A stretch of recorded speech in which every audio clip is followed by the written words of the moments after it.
Chapitre 8 Temps et relativité restreinte. En 1905, Albert Einstein publie la théorie de la relativité restreinte, selon laquelle la vitesse de la lumière, dans le vide, a la même valeur quel que soit le référentiel galiléen. Mais comment cette idée est-elle née? L'animation qui suit expose les éléments expérimentaux qui ont conduit à cette théorie. Au XIXe siècle, on pense que la lumière, comme les ondes mécaniques, a besoin d'un milieu matériel pour se propager. Ainsi, l'espace serait rempli d'un fluide immobile, nommé éther, dans lequel la lumière se propagerait à vitesse constante. La Terre en mouvement par rapport à l'éther serait alors soumise à un vent d'éther de sens opposé à celui de son déplacement. Dans les années 1880, Albert Abraham Michelson et Edward Williams Morley conçoivent un appareil appelé interféromètre, destiné à mesurer la vitesse de déplacement de la Terre par rapport à l'éther. Ce dispositif consiste à séparer un faisceau lumineux monochromatique en deux faisceaux se propageant dans deux directions perpendiculaires afin d'observer leurs interférences dans un détecteur. Michelson et Morley pensent que le mouvement de la Terre par rapport au référentiel de l'éther induit une vitesse de la lumière différente dans les deux directions perpendiculaires. D'après la mécanique classique, cette différence de vitesse proviendrait de la composition des vitesses. Avec cette hypothèse, la figure d'interférence observée sur le détecteur devrait être différente selon l'orientation de l'interféromètre par rapport au sens de déplacement de la Terre par rapport à l'éther. Car toujours d'après cette hypothèse, le décalage entre les faisceaux qui interfèrent dépendrait des interactions avec le vent d'éther. Or, ce n'est pas ce qui est observé. Quelle que soit l'orientation du dispositif, la figure d'interférence reste la même aux incertitudes de mesure près.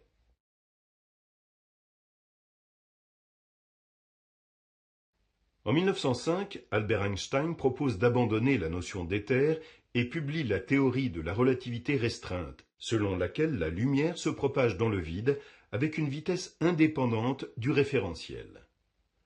L'expérience de Michelson et Morley n'a pas démontré l'existence de l'éther. Elle est compatible avec la relativité restreinte d'Einstein. La théorie de la relativité restreinte a des conséquences inattendues sur la conception du temps. Imaginons une navette spatiale très rapide dans laquelle est placé un dispositif appelé horloge de lumière. Ceci. Il s'agit d'un système comportant un émetteur-récepteur de flash lumineux et d'un miroir. L'observateur O1, proche de ce dispositif, mesure la durée d'un aller-retour d'un flash lumineux. Cette durée est le temps mis par la lumière pour parcourir la distance 2D. Considérons l'observateur O2, extérieur à la navette, qui mesure la durée du même événement. Il mesure alors la durée mise par la lumière pour parcourir la distance 2 fois L. La vitesse de la lumière étant la même dans les deux référentiels, comme la distance parcourue est différente, les durées mesurées seront nécessairement différentes.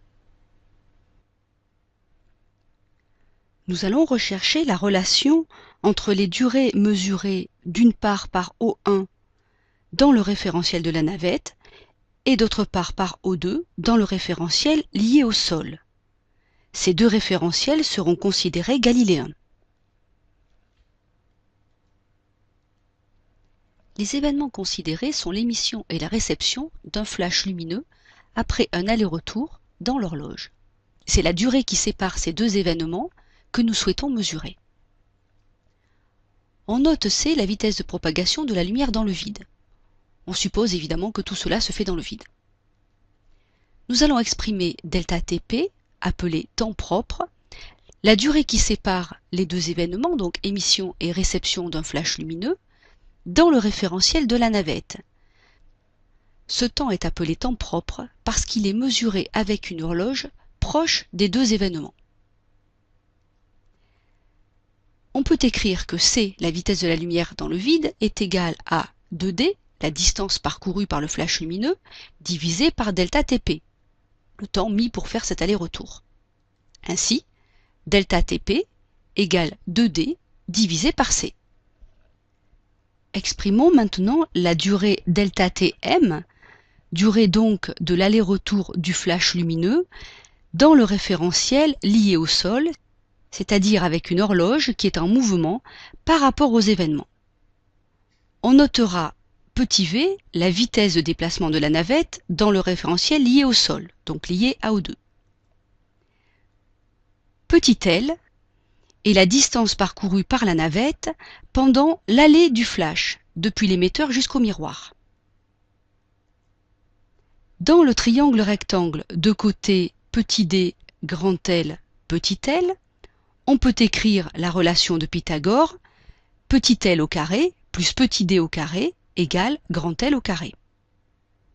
On peut exprimer les longueurs petit l, petit d et grand L en fonction des durées mesurées, delta Tp et delta Tm, et des vitesses respectives, soit de la lumière, soit de la navette. Voyons comment on va s'y prendre. La longueur 2L est la longueur parcourue par la navette pendant l'aller-retour du flash lumineux.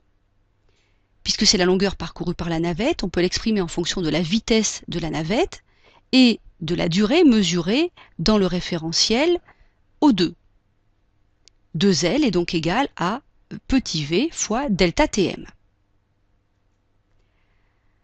La longueur grand L est la longueur parcourue par le flash lumineux pendant l'aller de l'émetteur au miroir, vue par l'observateur O2. 2L est donc égal à c fois delta Tm. Ici, il s'agit de la vitesse de la lumière, puisque c'est la lumière qui parcourt cette distance grand L. La distance petit d est la distance parcourue par le flash lumineux, donc à la vitesse petit c, entre l'émetteur et le miroir. Donc 2d est égal à c fois delta Tp, la durée mesurée par l'observateur O1 à côté de l'horloge de lumière. En remplaçant les expressions de petit l, petit d et grand L dans la relation de Pythagore que l'on a vue précédemment, on obtient v fois delta Tm au carré plus c fois delta Tp au carré égale c fois delta Tm au carré. En factorisant delta Tm, on obtient c carré moins v carré, facteur de delta Tm au carré, égale c carré fois delta Tp au carré. Ainsi, delta Tm égale racine carrée de c carré divisé par c carré moins v carré fois delta Tp. Ou encore, delta Tm égale gamma delta Tp avec gamma égale 1 sur 1 moins racine de v carré sur c carré. C'est cette expression qui est le plus souvent retenue pour désigner ce que l'on appelle le facteur de Lorentz, qui est un coefficient propre à la relativité.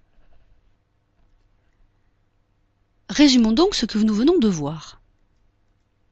On considère la durée de l'aller-retour d'un flash lumineux dans la navette.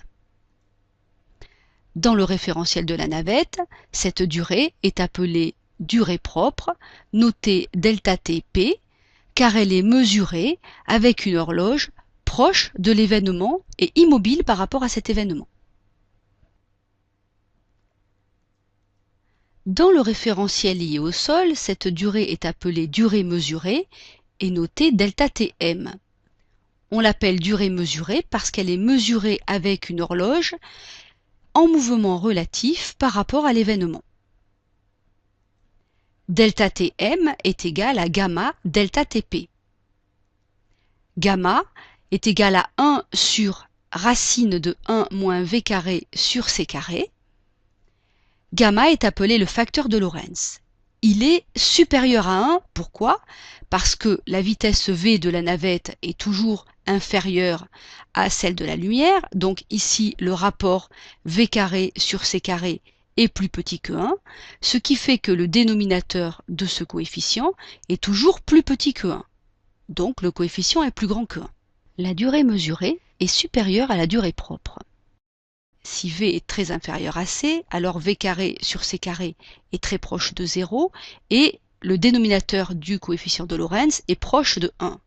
Alors, le coefficient de Lorentz est très proche de 1. C'est pourquoi, en mécanique classique où les vitesses des véhicules sont très faibles par rapport à la vitesse de la lumière, la relativité du temps n'est pas mesurable. Le programme d'ETS sur cette partie est le suivant. Vous devez avoir vu les notions d'invariance de la vitesse de la lumière et le caractère relatif du temps. Vous devez avoir vu aussi le postulat d'Einstein, les tests expérimentaux de l'invariance de la vitesse de la lumière. Et ce que vous devez savoir, c'est que la vitesse de la lumière dans le vide est la même pour tous les référentiels galiléens. Vous devez connaître aussi les notions d'événement, de temps propre, de dilatation des durées et les preuves expérimentales. Ainsi, il vous faudra savoir définir la notion de temps propre, exploiter la relation entre la durée propre et la durée mesurée, et il vous faudra aussi par la suite extraire et exploiter des informations relatives à des situations concrètes où le caractère relatif du temps est à prendre en compte. Alors on va faire un petit résumé de ces notions. Le temps est une grandeur mesurée par une horloge. En physique classique, c'est-à-dire dans la physique de Galilée et de Newton, le temps est considéré comme absolu. Qu'est-ce que cela signifie? Ça veut dire qu'il s'écoule indépendamment des conditions extérieures et de la même façon pour tous les observateurs, qu'ils soient dans des référentiels en mouvement ou non. La théorie de la relativité restreinte dit que l'écoulement du temps dépend du référentiel. La durée, séparant deux événements, dépend du référentiel d'observation. Le temps propre, ou durée propre, noté ΔTp, est la durée séparant deux événements ayant lieu au même endroit dans un référentiel galiléen. Cette durée est mesurée par une horloge fixe dans ce référentiel, proche des deux événements. Le temps mesuré, ou durée mesurée, ΔTm, est la durée séparant deux événements, mesurée par des horloges fixes dans un référentiel galiléen en mouvement par rapport au référentiel galiléen où se produit l'événement. On a donc ΔTm qui est toujours supérieur à ΔTp. ΔTm s'exprime en fonction de ΔTp par la relation ΔTm égale gamma ΔTp, où gamma est le facteur de Lorentz égal à 1 sur racine de 1 moins V carré sur C carré. Le fait que ΔTm soit toujours supérieur à ΔTp est appelé le phénomène de dilatation des durées. Nous verrons en classe quelques situations où le caractère relatif du temps est à prendre en compte, par exemple l'explication de la détection de certaines particules cosmiques sur Terre. Nous verrons aussi le cas des GPS. Sans synchronisation, les horloges qui sont embarquées dans les satellites seraient décalées par rapport aux horloges terrestres. Et ainsi, les GPS ne seraient pas précis.